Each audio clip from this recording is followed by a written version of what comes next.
En route vers la présidentielle, l'interview sur Radio Classique et Public Sénat. Bienvenue donc sur notre rendez-vous politique quotidien sur Radio Classique et Public Sénat avec Perrine Tarnaud. Nous recevons ce matin Cécile Duflot, secrétaire nationale d'Europe Écologie Les Verts. Bonjour. Bonjour. Alors, Nicolas Sarkozy explique dans une interview au Monde datée d'aujourd'hui que la perte du fameux triple A serait une difficulté de plus, mais pas insurmontable. Comment vous analysez cette déclaration? C'est une prise de distance saine finalement avec les agences de notation? Je pense qu'il sait maintenant que ce changement de notation est assez inévitable. Moi, ce qui me frappe quand même, c'est de voir à quel point parfois sur la vie politique, on a peu de recul. Il y a à peine 5 ans, cette question des agences de notation n'était pas l'alpha et l'oméga pour le coup de la définition de la vie politique française. Et c'est devenu, on va dire, la boussole absolue des décisions en matière politique. Mais qu'il prenne ses distances, c'est une bonne chose, non? Je vais vous dire, il avait expliqué que c'était absolument indispensable, mais c'est du Nicolas Sarkozy tout craché. Il y a 6 mois, c'était indispensable, c'était sa fierté, c'était grâce à lui. Et puis maintenant que la situation va changer, c'est plus grave. Donc je pense que la crédibilité de son discours par rapport à cette question-là est quand même très largement entamée. La question qu'on doit se poser quand on est un responsable politique, c'est de savoir est-ce que ce qu'on fait va dans le bon sens. C'est pas est-ce que ça plaît ou pas aux agences de notation. D'autant que à partir du moment où l'ensemble de la zone euro est sous surveillance négative et où cette dégradation va concerner tout le monde, ça perd complètement de son sens dans, on va dire, l'analyse précise de la situation pays par pays. C'est bien presque une décision politique et c'est ça qui est interrogeant, c'est que on a le sentiment qu'avec cette suprématie des agences de notation, le politique est vidé de toute substance, c'est-à-dire qu'on devrait correspondre à des obligations fournies par des opérateurs extérieurs. Sur le sommet de Bruxelles, Nicolas Sarkozy estime qu'il crée les conditions du rebond et de sortie de crise. Vous êtes aussi optimiste que lui? Pas du tout, pour 2 raisons. C'est qu'on est en train de faire exactement le contraire de 2008. C'est-à-dire qu'en 2008, la sortie de la crise, c'était des voies nationales et des plans de relance nationaux. Des plans de relance. En 2011, maintenant, c'est le renforcement de l'intergouvernemental, basé d'ailleurs sur une bipolarisation entre la France et l'Allemagne, dont je pense qu'un certain nombre d'autres pays ont à se plaindre, et l'austérité. Donc c'est vraiment la godille, on va dire, politique, et ça ne met pas en place les éléments qui, pour nous, écologistes, sont absolument nécessaires, c'est-à-dire d'aller sur 4 dimensions. La solidarité européenne, d'aller vers une vraie intégration démocratique, c'est-à-dire qu'aujourd'hui, on prive les citoyens européens de tout pouvoir de décision. Il faut que cette plus grande solidarité, elle aille avec un renforcement démocratique, elle aille avec un plan d'investissement aussi, notamment sur les questions énergétiques, sur les questions de transport. On a des voies de sortie qui permettent la transformation écologique de l'économie. Et enfin, il faut une vraie harmonisation fiscale. Et on va dire la vraie faiblesse absolue de ce que Nicolas Sarkozy et Angela Merkel ont dessiné, c'est qu'il n'y a aucune harmonisation fiscale et aucune efficacité dans la lutte contre les paradis fiscaux, y compris ceux qui sont au cœur du territoire européen. Et vous êtes sur la même ligne que François Hollande, il va falloir renégocier le traité européen qui a été conclu à Bruxelles? Je pense que c'est plus que renégocier le traité européen. Ce qu'il faut, c'est une nouvelle marche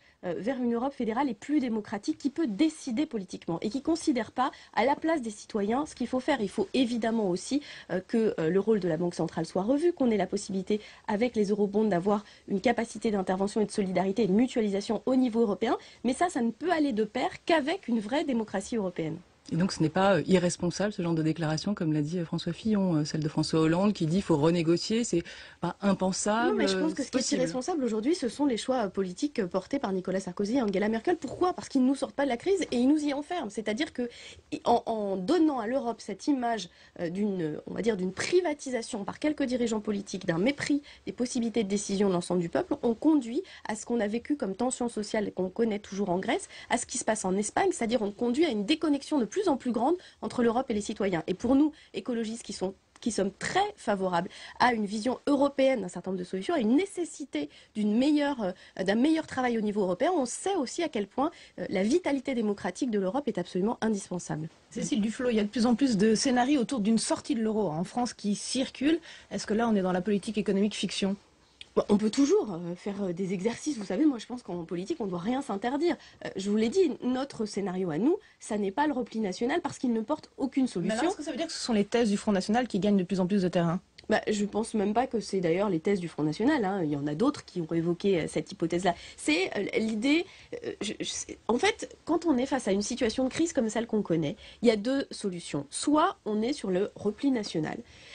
qu'on entend avec le Made in France, qui d'ailleurs est un slogan, mais qui n'est pas une réalité. Nous, écologistes, nous défendons la relocalisation de la production, c'est-à-dire d'avoir les vraies décisions politiques, notamment sur le coût du transport. Mais vous ne souscrivez pas à cette espèce de réflexe cocardier qu'on entend un peu partout en ce moment en France, le Made in France? Parce que c'est pas possible. Regardez-nous trois. Je pense qu'il n'y a pas un seul de nos vêtements qui est français. Quand bien même on aurait voulu, en allant faire les courses, s'acheter une veste, une jupe ou un pantalon produit en France, c'est pas possible. Pourquoi? Parce que l'ensemble de la production textile, quasiment intégralement, y compris de la fabrication presque, a été délocalisé. Donc il faut relocaliser en revanche. Et la question de la relocalisation, c'est avoir le courage politique de dire par exemple qu'un certain nombre de coûts de transport, et notamment de coûts de transport par la route, ne sont pas payés à leur réel prix social et environnemental. Donc c'est des décisions politiques, c'est pas seulement de culpabiliser les Français en disant achetez français sinon vous êtes de mauvais Français. C'est de rendre les choses possibles et de aussi recréer du travail et du travail à proximité, de l'emploi à proximité. Là on est dans le slogan, c'est la même chose avec la sortie de l'euro, on est dans le slogan, on n'est pas dans la réalité et ça évite d'avoir à prendre les réelles décisions politiques. Un slogan que défend François Bayrou, ça ne vous a pas échappé. Et on a vu Eva Joly tout récemment qui n'a pas exclu une alliance avec le MoDem s'il partageait les mêmes valeurs que vous. Alors il y a déjà cet accord avec le PS. Comment ça se compose et est-ce que vous êtes d'accord avec la candidate? La question du MoDem, c'est une question qui obsède le débat à gauche depuis des années et des années. Pour les écologistes, on a toujours été très transparent et très tranquille. C'est justement le sens de l'accord avec le Parti socialiste. C'est que nous, on ne dit pas c'est avec eux ou pas avec eux et puis ça se fait dans une antichambre. On a le débat politique sur les solutions qu'on porte devant les citoyens. C'est comme ça qu'on a conclu l'accord avec le Parti socialiste. Avec François Bayrou, c'est la même chose. Simplement, lui, il a on va dire, une différence de positionnement. C'est qu'il a, et c'est ce depuis des années, et ça, pour le coup, c'est, on va dire, un peu à l'encontre de notre façon de voir les choses, il dit c'est moi. C'est moi. La question des solutions politiques se pose pas, c'est moi. C'est moi et mon positionnement et mon histoire. Et je pense que la vie politique souffre beaucoup en France de ce c'est moi. Et du coup, je pense que le débat politique avec les gens du MoDem est intéressant, justement sur cette question. Allons au-delà du slogan du Made in France. Et disons très clairement, est-ce que oui ou non, on met une taxe sur les poids lourds qui permet de ramener une partie du transport sur le fret et qui permet de ramener de la production en France? Est-ce que oui ou non, on sort du nucléaire? Ce qui a pour conséquence, on le voit dans les pays qui ont engagé cette démarche, de créer 3 fois plus d'emplois au kilowattheure produit parce qu'il y a davantage d'emplois dans les énergies renouvelables.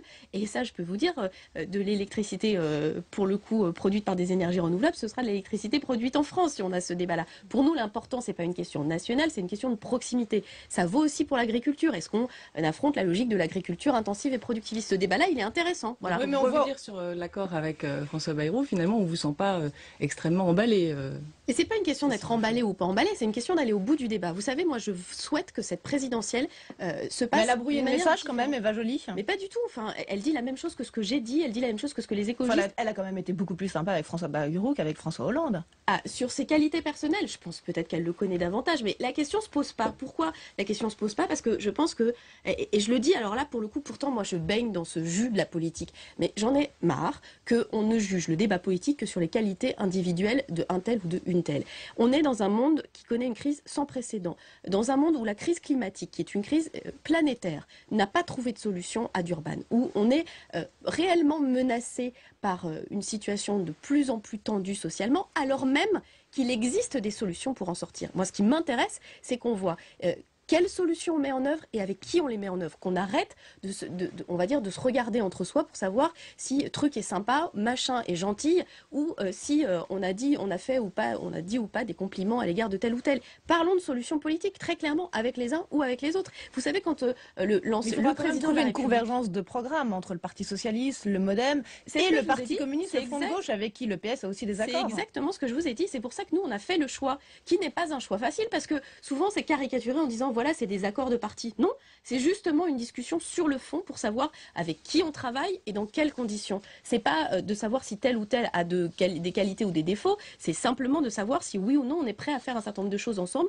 sur la question des retraites, sur la question de la politique fiscale, sur la question justement de la lutte contre le dérèglement climatique. Et ce qui me semble extrêmement important, c'est qu'aujourd'hui, ce que disent les écologistes depuis longtemps, c'est que la crise écologique, ça va de pair avec la crise économique parce que c'est un modèle qui a trouvé ses limites. Donc en résolvant le problème de la crise écologique, on résout aussi les racines de la crise économique et réciproquement. Donc ce débat-là politique, c'est celui-là qui est intéressant. C'est vraiment profondément maintenant, en 2011, en 2012, celui-là qui est non seulement intéressant, mais essentiel pour l'avenir de notre planète et de ses habitants. Alors, on vous a entendu sur le fond, Cécile Duflot, mais cet accord, malgré tout, avec le PS a l'air d'avoir quelques failles sur les législatives. Vous allez investir vos candidats aux législatives ce week-end.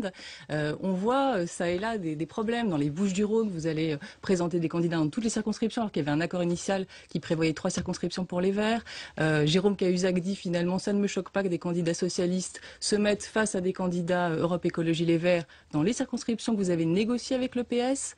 Vous-même à Paris, on parle de parachutage, c'est pas très bien accueilli, donc ça fait beaucoup, Alors, non, je vais Cécile vous dire, Duflot? c'est difficile de faire un accord. C'est difficile. Et c'est bien plus simple de se mettre tout seul sur sa montagne et puis de donner des leçons. C'est bien plus confortable pour un socialiste de dire « Oh là là, ces méchants verts, il faut les bouter hors de nos circonscriptions ». C'est bien plus facile de se mettre dans cette situation-là. Et je le dis parce que moi, j'ai fait ce choix-là, qui est un choix qui n'est pas le choix le plus confortable, d'être secrétaire national dans cette période et de dire la victoire de 2012, elle passera à la fois par un débat politique, moi je crois par l'avancée des solutions écologistes, mais aussi par la capacité de démontrer qu'on peut travailler ensemble. Alors c'est souvent critiqué parce que, comme je vous l'ai dit, les uns et les autres aiment bien faire le coq. Je pense que Jérôme Cahuzac, qui fait son petit numéro, il a le droit. Et il dit à ses amis, regardez comme moi je vous défends. Un accord c'est difficile, mais c'est ça qui est porteur d'avenir. Et tous ceux qui ont amené la gauche au pouvoir, c'est ceux qui ont été capables de faire passer l'intérêt général devant les intérêts particuliers, y compris parfois de tel ou de tel. Donc c'est très important pour moi d'avoir participé de cet accord. C'est difficile, mais je pense que ça sera porteur d'une vraie victoire en 2012. Et que bien sûr, ça contrarie certains, c'est évident. Je ne vous dis pas que c'est facile pour les écologistes, mais je pense que c'est absolument nécessaire et qu'il faut que chacun fasse ses efforts. Pour le reste, je crois beaucoup en la parole donnée. En tout cas, moi, je la respecte. Et dans les Bouches-du-Rhône, vous ne la respectez pas en l'occurrence? Dans les Bouches-du-Rhône, on n'est pas au bout de la discussion. Elle va se poursuivre en janvier. C'est une situation très particulière et j'ai de bons espoirs qu'on y arrive, mais c'est évidemment très difficile. Chacun en avait conscience, le Parti socialiste comme nous. Dans la tribune que Rachida Dati a publiée hier dans Le Monde contre la candidature à Paris de François Fillon, elle vous met également en cause, elle vous traite de politicienne. Vous avez envie de lui répondre quoi ce matin? Rien. Je pense que Rachida Dati devrait... Qu'est-ce que vous pensez de l'attitude de Rachida Dati, de son combat? Écoutez, je pense que Rachida Dati, elle devrait avoir un débat avec elle-même, peut-être avec son miroir, ce serait plus intéressant. Vraiment, ça mérite pas beaucoup plus de réponses que ça. Cela dit, il y a une candidate socialiste dont elle parle dans cette lettre à François Fillon et elle dit qu'elle est légitime, elle sillonne Paris depuis de très longues années et cette candidate a décidé de se présenter contre vous dans la 6e circonscription à Paris. Je sais, je pense que la situation est désagréable, elle n'est pas très agréable pour moi, je ne vais pas vous mentir. Je pense que pour Madame Hofmann-Rispal, elle était douloureuse quand elle s'est présentée il y a 2 mandats contre le député de gauche sortant qu'elle a battu lors de cette élection. C'est toujours une situation difficile et la meilleure manière d'en sortir, c'est l'élection à la proportionnelle. C'est ce que nous avons négocié dans l'accord pour dire que moi ce que je souhaite très simplement c'est que les électeurs qui souhaitent une députée écologiste puissent ou un député écologiste puisse avoir les moyens de voter pour eux. Aujourd'hui le système électoral français, à la différence de tous les pays européens sans exception sauf l'Angleterre, ne permet pas cette représentation de la diversité politique. Donc il faut en passer par un accord. C'est difficile, ça peut être douloureux dans certains cas, je nie pas que ça le soit, mais c'est pour moi, je vous l'ai dit, absolument nécessaire de franchir une nouvelle étape politique. Et je sais aussi que lors des 3 dernières élections, nous n'avons pas été capables d'avoir un accord entre la gauche et les écologistes. La dernière fois que c'était le cas, c'était en 1997, ça nous a permis de gagner. Donc ça fait partie d'une boussole très importante sur la nécessité de cet accord comme facteur de victoire, même s'il est aussi facteur de difficulté. Cécile Duflot, hier, Areva a lancé un vaste plan d'économie pour essuyer de lourdes pertes, les premières depuis la création d'Areva en 2001. Est-ce que ce déclin, ces pertes d'Areva, c'est les premières conséquences d'une sortie du nucléaire, notamment en Allemagne? Écoutez, ce qui est intéressant, c'est qu'en tout cas, ça n'est pas du fait de la présidence d'Eva Joly. On a été beaucoup critiqué sur cette question-là, alors que justement, je crois que les écologistes disent une chose très simple. Non, mais il y a 1300 suppressions d'emplois prévues en Allemagne du fait de la sortie du nucléaire. Oui, mais justement, ce que nous demandons avec la sortie progressive du nucléaire, c'est d'engager la transition énergétique et d'engager avec les entreprises, avec les salariés, cette évolution qui est créatrice d'emplois. On sait très bien, tout le monde en fait la démonstration, même Madame Joanneau, dans un débat avec Dominique Voynet, l'a dit elle-même, les énergies renouvelables sont créatrices d'emplois. Il y a davantage d'emplois dans les énergies renouvelables, moins d'investissements, on va dire, lourds. financiers dans les énergies renouvelables que dans le nucléaire. Donc il faut organiser cette sortie nucléaire et faire évoluer ces emplois. D'autant que, comme je le dis, cette sortie, au vu de la situation de la France, est progressive et qui restera évidemment pendant des années la nécessité de faire vivre les centrales nucléaires qui existent et surtout de faire transformer la France en un expert du démantèlement nucléaire. Merci à Cécile Duflot d'avoir été notre invitée ce matin sur Radio Classique et Public Sénat. Nous reprenons nos antennes respectives. Merci, bonne journée à tous.